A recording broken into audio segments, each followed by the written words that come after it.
Emelina G. Regis, isang Filipino writer at guro.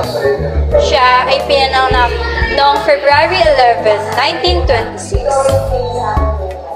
Isa siyang advocate ng kultura at sulatin ng Bicol. Isa sa mga nakatutuwang katangian nito ay ang paggamit niya ng Ingles at Bicol bilang lengguwahe ng kanyang mga akda.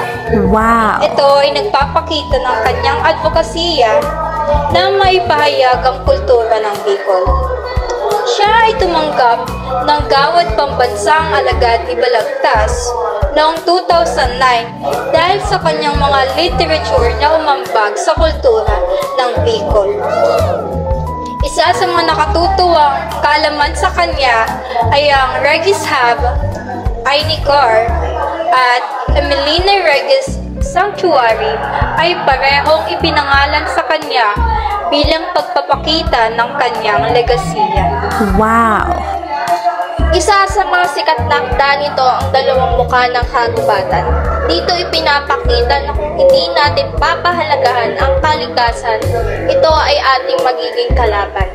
Ang akdang ito ay mahalagang mabasa at malaman lalo na ng mga Pilipino.